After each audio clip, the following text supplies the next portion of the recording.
Every year, on the same week in October, my husband went on what he called his regional conference, for days, always the same hotel chain, always somewhere a few states away, always described with just enough vague, plausible detail that I never once thought to question it in 15 years of marriage.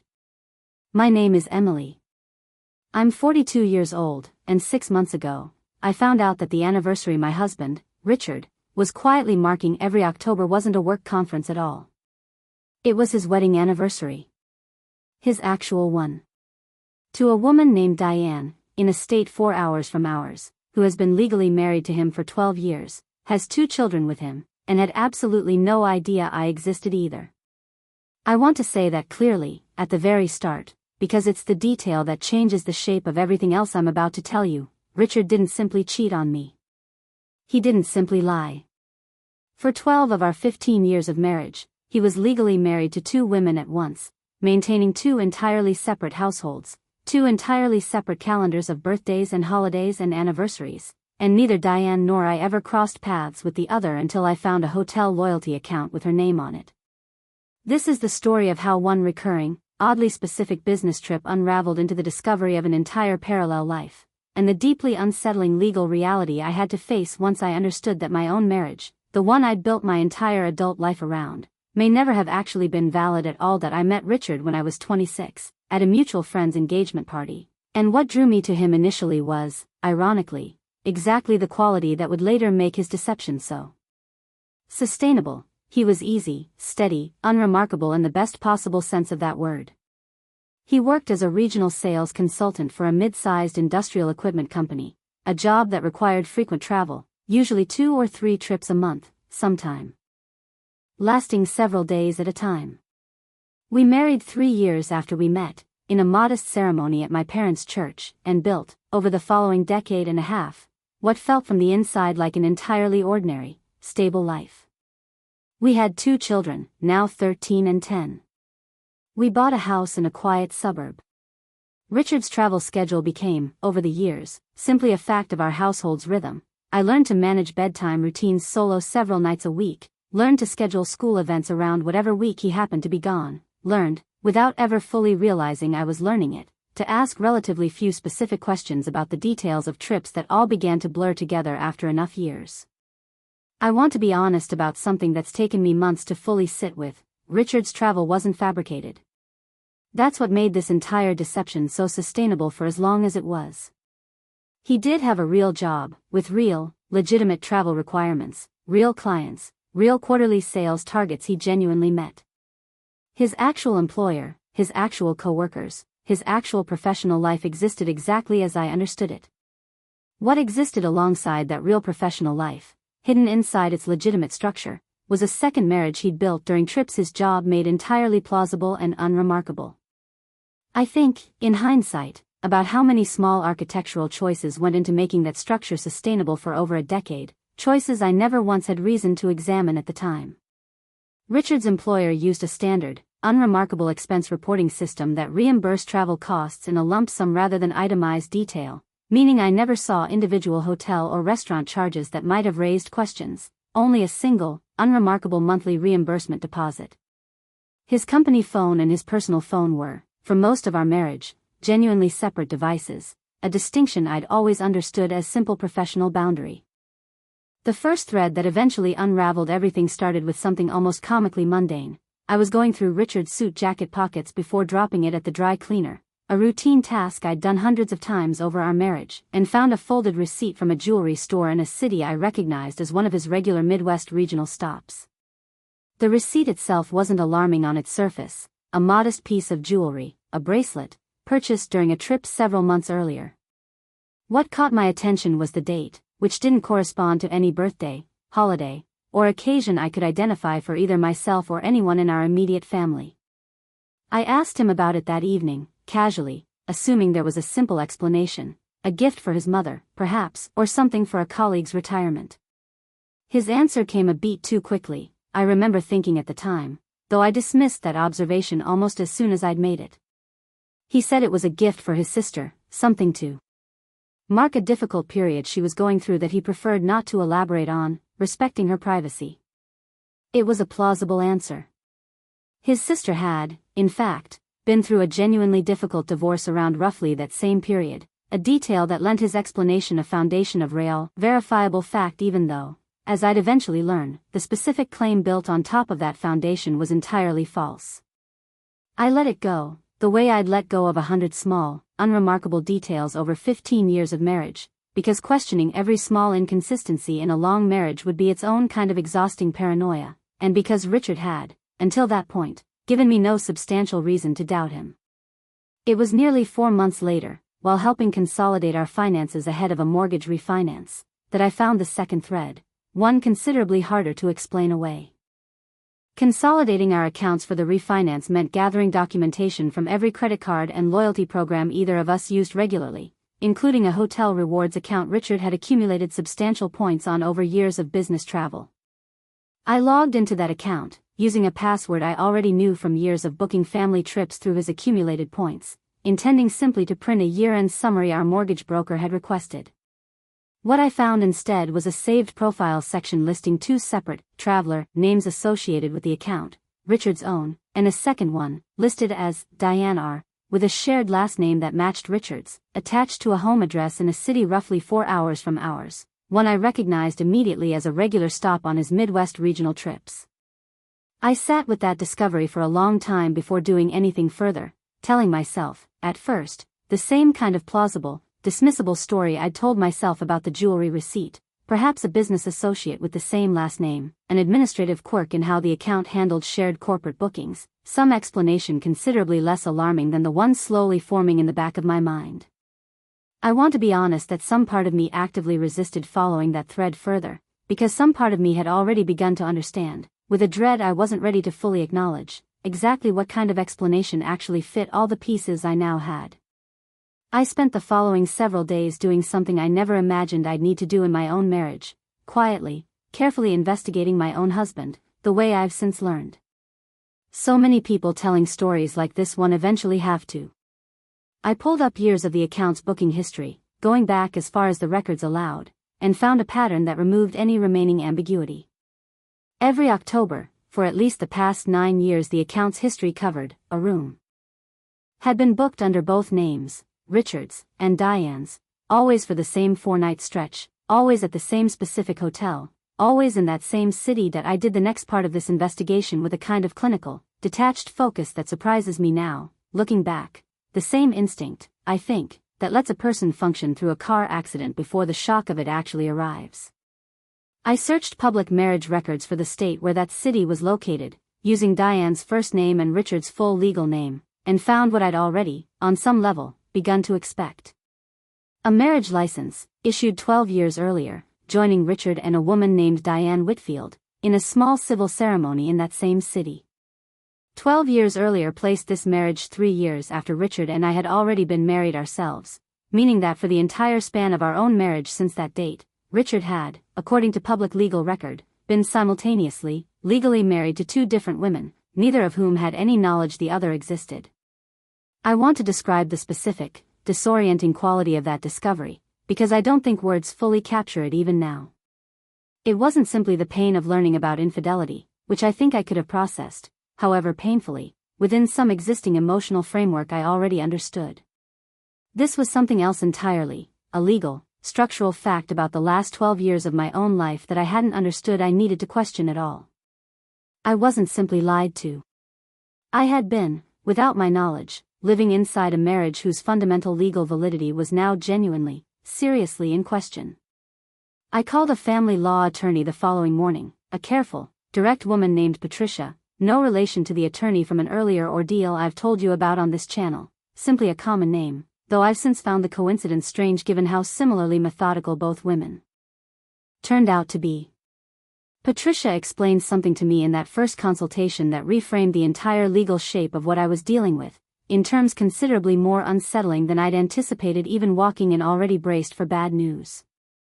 She began by explaining something I hadn't fully understood before that conversation, that bigamy, while treated as a serious felony in the criminal sense, is prosecuted relatively rarely in practice, precisely because so many cases like mine only come to light years or even decades after the fact, once statutes of limitations in some jurisdictions have already narrowed the available charges. Or once the practical complexity of untangling years of intertwined finances makes prosecutors reluctant to pursue a case that will require enormous resources relative to its likely outcome. She was careful to manage my expectations early, telling me that regardless of what ultimately happened in the criminal process, the civil consequences, the marriage validity question, the custody and financial implications for both sets of children, would likely take considerably longer to resolve, and would matter, in the end, far more to my actual day-to-day life than whatever criminal sentence Richard eventually received. Because Richard's marriage to me had occurred before his marriage to Diane, Patricia explained, our marriage would likely be considered the legally valid one, and his subsequent marriage to Diane, entered into while still legally married to me, would likely be void under bigamy statutes present in nearly every U.S. state. That was, in the narrowest technical sense, some relief. I hadn't unknowingly been living in an invalid marriage myself. But Patricia was careful to explain that likely carried real weight in that sentence, because the actual legal reality would depend on document verification, jurisdiction-specific statutes, and, critically, whether any prior divorce or annulment existed anywhere in Richard's history. I made the decision, about 3 weeks after finding the marriage license, to reach out to Diane directly, a decision Patricia cautioned me to handle carefully, given the ongoing legal uncertainty, but ultimately supported, since Diane's own testimony about her marriage's timeline and circumstances would likely become important evidence regardless of how the legal proceedings eventually unfolded. I found her contact information through a public social media profile, and I spent nearly 2 days drafting and redrafting a message before I finally sent something simple, direct, and, I hoped, kind enough not to detonate her entire life without warning the way mine had just been detonated. I told her my name, told her I believed we shared a husband, and asked if she'd be willing to speak with me. She called me within an hour of reading that message, and what followed was one of the most surreal, devastating conversations of my life. 2 women, strangers, discovering in real time that they'd each spent over a decade building a family with the same man, neither aware the other existed. Diane told me her own version of the marriage's origin, one that made a specific, cold sense once I heard it.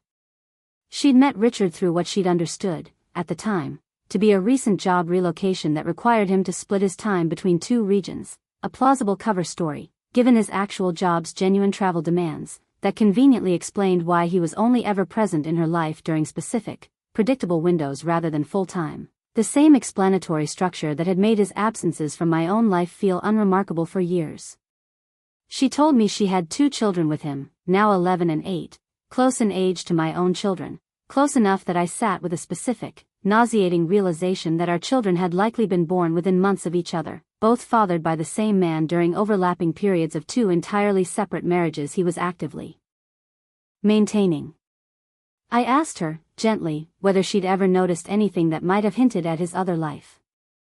She said there had been small, unexplained gaps over the years, periods where his usual, predictable travel patterns shifted slightly, holidays where he was unavailable for reasons she'd never fully understood but had learned, the way I had, not to press too hard on. She told me, with a specific bitterness I understood completely, that she'd always assumed those gaps were explained by the demands of his job, the same convenient, plausible cover that had protected this entire arrangement from scrutiny on both sides for over a decade. About 5 weeks after our first phone call, Diane and I agreed to meet in person, at a quiet diner roughly halfway between our 2 cities, a drive that felt, for both of us, strange and heavy in ways neither of us fully articulated until we were actually sitting across from each other. I remember studying her face when she first sat down, looking, almost involuntarily, for some resemblance to myself, some shared quality that might explain what had drawn Richard to both of us. I didn't find one, particularly. We were, in almost every visible way, quite different people, different builds, different styles, different professions, different senses of humor that emerged, awkwardly at first, over the 2 hours we ended up spending together. I found that difference oddly clarifying. Whatever Richard had been managing across 2 marriages, it wasn't some singular, consistent type he'd simply duplicated. It was 2 entirely separate, genuine relationships, built with 2 entirely different women, sustained through entirely separate emotional investments on his part, which somehow made the deliberateness of the whole arrangement feel even colder than if we'd simply been interchangeable to him. Diane brought photographs of her children, and I brought photographs of mine, and we sat together, 2 women who should never have had reason To know each other, quietly comparing our families' birthdays, milestones, first days of school, all overlapping in ways that made the last 12 years of both our lives feel, suddenly, like two tracks running parallel through the same unknowing tunnel. She told me, at one point, that she'd always found it slightly strange that Richard insisted on keeping his October trip to see his sister's family so rigidly private, never allowing her to accompany him even once in 12 years. I told her I'd always understood that same October week as his own private, unreachable work conference. We sat with that specific symmetry for a long moment, neither of us needing to say out loud exactly how methodically it had been constructed that I confronted Richard 3 days after that first conversation with Diane. Once Patricia and I had assembled enough documentation, the hotel records, the marriage license, a written account from Diane herself, that I felt prepared for whatever explanation, or lack of one, he might offer. I laid everything out on our kitchen table, the same table where I'd once told him about the jewelry receipt and accepted his explanation about his sister without further question. This time, there was no plausible explanation available to him. He sat in silence for a long time before he finally spoke, and what followed was less a confession than a slow, halting attempt to explain a decade of choices I don't think he'd ever expected to have to justify out loud, to either of us, at the same time. He told me he'd met Diane during a period roughly 3 years into our marriage when, in his own account, our relationship had been going through what he vaguely described as a difficult stretch, a characterization I found, honestly, both insulting and revealing, given that I remembered that specific period of our marriage as entirely ordinary, nothing beyond the normal friction of two people adjusting to early married life. He said what began as an affair had, over time, become something he described as a second, separate life, that he'd never intended to formalize into an actual marriage, but had, gradually, allowed to escalate into exactly that, driven by pressure from Diane herself to make their relationship legitimate, pressure he said he hadn't known how to resist without risking exposure of the affair to me. I asked him the question that mattered most to me in that moment, whether he had ever, at any point across 12 years, considered what discovery would eventually do to either of our families, to our children specifically. He said he'd thought about it constantly, in a way that had apparently produced no meaningful change in his behavior, only an increasingly elaborate, exhausting system of separate calendars, separate phones for certain periods, careful management of two entirely different social and financial lives running in parallel for over a decade. I asked him, too, about the anniversary itself specifically, why, of everything he could have kept discreetly private, he had chosen to build an entire recurring, dated ritual around celebrating a marriage that required his continued, active deception of me to sustain. He was quiet for a long time before answering that one, longer than any other question I asked him that evening. He said the anniversary had started, in the earliest years, as something almost involuntary, a date he found himself unable to simply ignore, even as everything surrounding it required careful, deliberate management.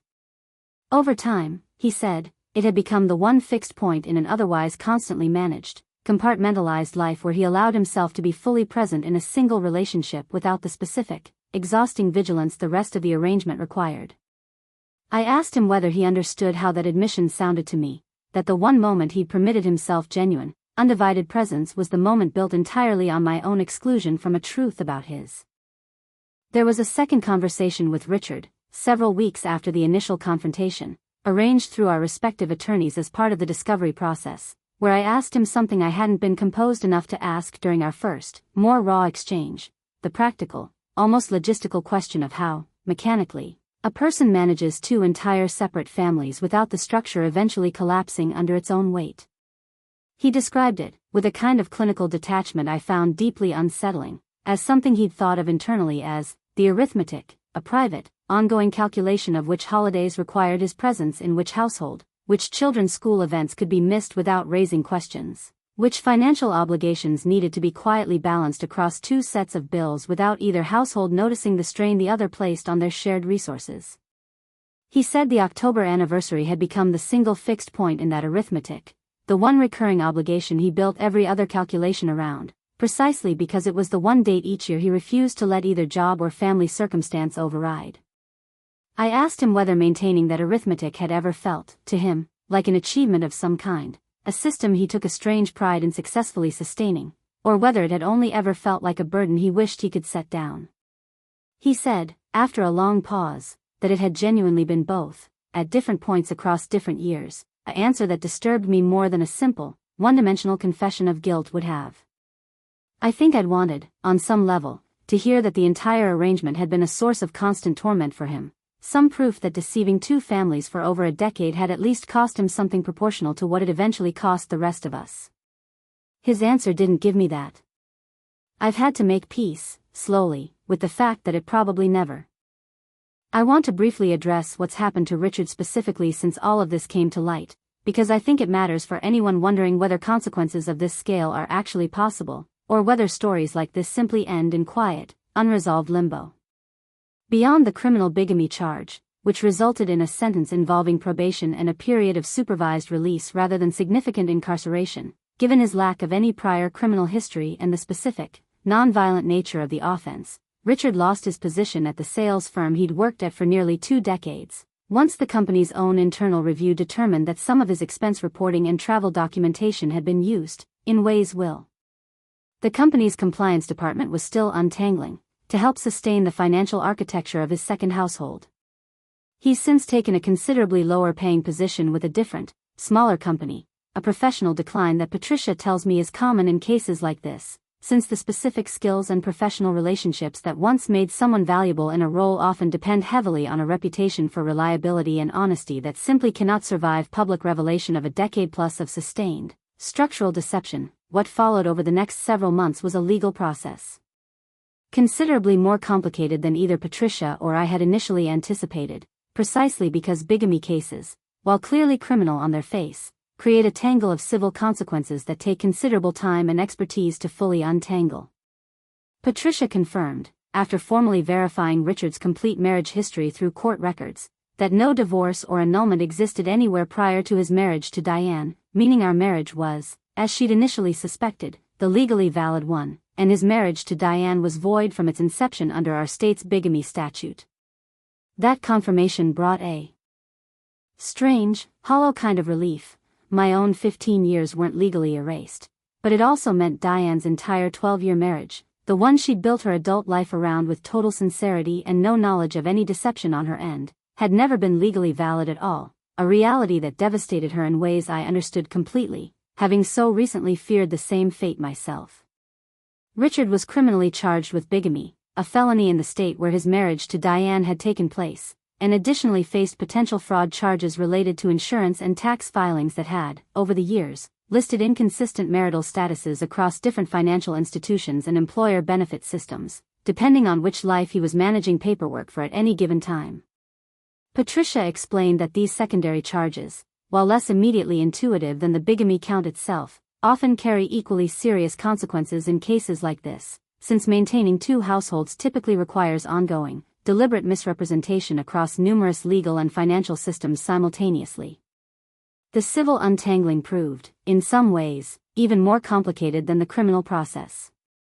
Diane, understandably, pursued her own legal action, seeking to establish some form of financial protection for herself and her 2 children, despite her marriage's technical invalidity, through legal theories her own attorney pursued around putative spouse doctrine, a legal concept, Patricia explained to me, that in some jurisdictions allows a person who entered a marriage in good faith, genuinely unaware it was invalid, to retain certain marital protections and rights despite that invalidity. Whether that doctrine would fully apply in Diane's specific circumstances remained, for months, a genuinely uncertain, actively litigated question, one that meant both of our families' financial futures stayed entangled with each other far longer than either of us wanted, bound together by a decision neither of us had made.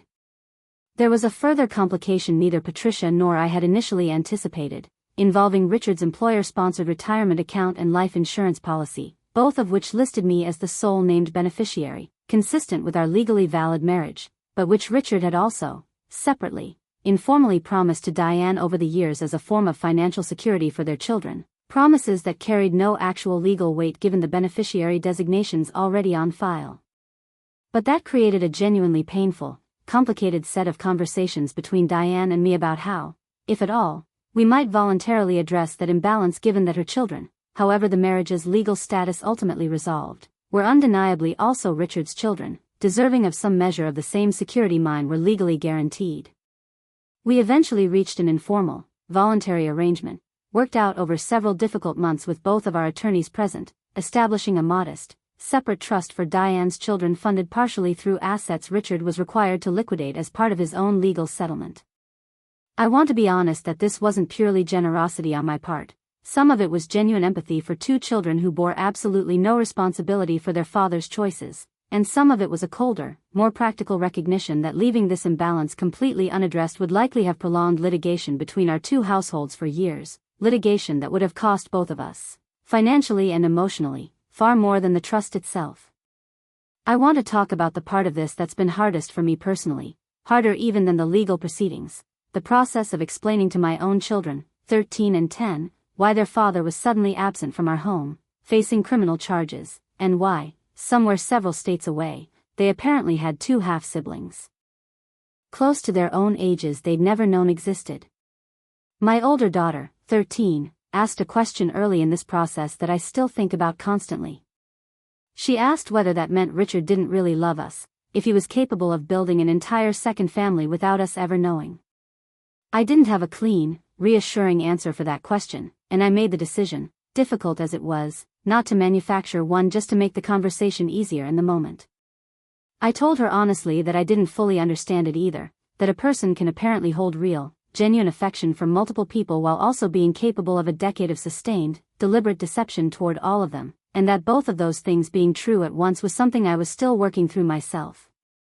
We eventually arranged, months into this process, a very careful, deliberately slow introduction between our children and Diane's children, guided by a family therapist experienced in exactly this kind of unusual, complicated family restructuring. That first meeting was, unsurprisingly, awkward and strange for everyone involved, for children processing, in real time, that they had half-siblings they'd never known about, born from a father capable of maintaining two entirely separate versions of family life without either half ever suspecting the other. My younger son, 10, handled the news with a kind of matter-of-fact simplicity I found, oddly, more comforting than my daughter's harder, more searching questions. He mostly wanted to know whether the other children liked the same video games he did, a question that felt, in the middle of an otherwise devastating family crisis, like a small, unexpected mercy, a reminder that children process even enormous, complicated betrayals partly through the ordinary, specific concerns of their own age and interests, rather than solely through the adult-sized grief the rest of us were drowning in. The therapist guiding these introductions told me something I've held on to since, a framing I've found genuinely useful in the months following. She said that however painful and strange this specific family structure is, the children involved didn't create the deception, and shouldn't be asked to carry the isolating shame of it either, in either direction, meaning neither set of children should be positioned, even implicitly, as the real family versus the illegitimate one, a framing she said she'd seen cause lasting damage in similar cases where adults, understandably angry, unintentionally passed that anger onto children who deserved, more than anything else in this entire situation, to simply be allowed to know each other without inheriting either parent's grievances. I won't pretend that process is finished, or that it's produced anything as clean as an instant, natural bond between our two sets of children. What I can say is that it's produced something, slowly, that feels less isolating for all of them than the alternative would have been, an acknowledgement that whatever their father did, they aren't required to carry the isolation of his deception into whatever relationships they eventually choose to build with each other going forward. There's a part of this story I've hesitated to include because it's still, in some ways, an open wound, and that's the process of telling both sets of our extended families what had happened, a conversation complicated considerably by the fact that Richard's parents had, for over a decade, been quietly aware that he traveled frequently to visit a close friend from college, in the city where Diane lived, a detail neither of us had ever thought to question given how unremarkable it sounded layered into an already travel-heavy life.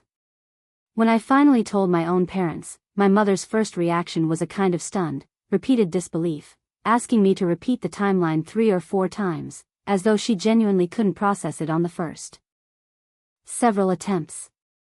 My father, by contrast, grew quiet in a way I recognized from childhood as his specific version of controlled fury, and it took him the better part of a week before he could discuss it with me without his voice shaking. Richard's own parents' reaction complicated things further. In the weeks following the confrontation, it became clear, through careful, painful conversations, that his mother had known considerably more than she'd ever let on, not the full scope of a second marriage, she insisted, but enough vague, unsettling awareness of something going on during his trips that she'd apparently chosen, over years, not to look into further, a choice she later described to me, through tears, as one of the greatest regrets of her life. I don't know, even now, how much of that admission to fully believe, or how much represents a mother's own retroactive guilt reshaping her memory of what she actually understood at the time. I've chosen, for my own sake, not to spend too much energy trying to fully resolve that particular uncertainty that I've spent a great deal of time since this discovery trying to understand what allowed a deception this elaborate, this sustained, to survive undetected for 12 years, and I don't think the answer is that either Diane or I were unusually credulous or inattentive. I think the answer is that Richard's actual, legitimate job provided a nearly perfect structural cover for exactly this kind of parallel life: genuine travel, genuine professional obligations, a genuinely plausible explanation for recurring absences that neither of us had meaningful reason to interrogate more deeply, especially across the span of over a decade, where patterns simply become the unquestioned architecture of ordinary life. I've also thought considerably about the specific cruelty of the anniversary itself, that Richard didn't simply maintain a hidden relationship, but built an entire annual ritual around celebrating it, year after year, using the same recurring, conference, excuse that had, ironically, become so unremarkable to me precisely because of how consistently, deliberately ordinary he'd made it feel. There's something particularly disorienting about learning that an entire category of your spouse's calendar, one you'd stopped questioning specifically because it felt so routine, was in fact the most carefully protected, most deliberately maintained secret of his entire adult life. What's helped, more than anything else in this process, has been an unlikely, unexpected connection with Diane herself. We speak regularly now, not out of any obligation, but because we are, in a strange, specific way, the only two people who fully understand exactly what the other has been through, betrayed by the same person, in nearly identical ways, for nearly identical lengths of time, without either of us ever having the chance to warn the other.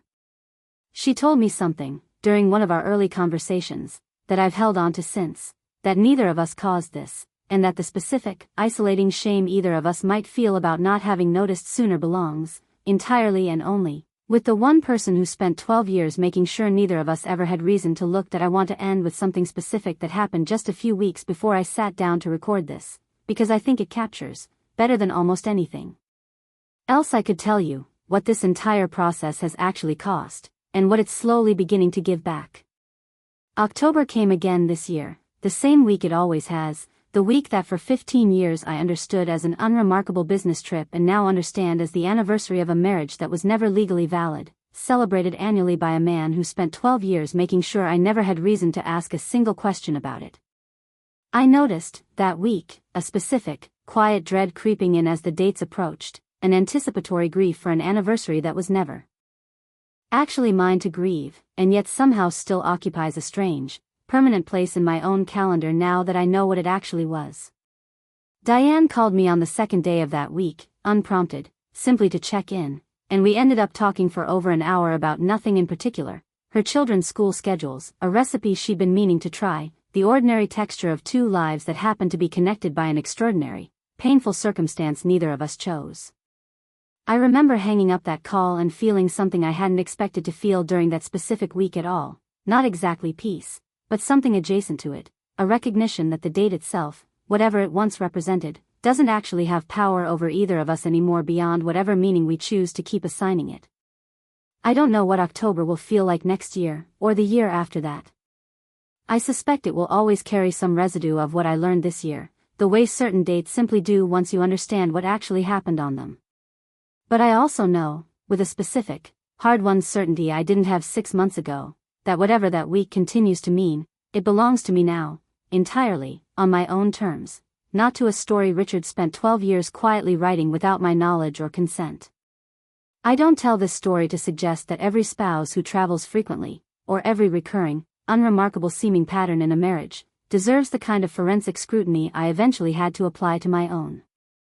Most people who travel for work are exactly who they appear to be. What happened in my marriage was the result of one specific person's decision, sustained deliberately over 12 years, to exploit exactly the kind of reasonable, unquestioning trust that any long marriage is naturally built on. If there's something practical I'd ask you to take from this, it's a version of something I've now said in a few different ways across a few different stories. On this channel, because I think it's simply, unfortunately, true more often than any of us want to believe. Patterns that have become so routine you no longer think to question them are exactly the patterns worth occasionally, gently revisiting, not out of paranoia, but out of the same basic diligence you'd apply to any other important part of your life. A periodic, honest look at shared finances, shared accounts, shared calendars, costs very little and, in the rare cases where something is genuinely wrong, matters enormously. I'm still working through what my own life looks like now. Still navigating a legal and financial untangling that isn't fully finished, still figuring out, alongside my children, what an honest relationship with their father, whatever that eventually looks like, might mean going forward.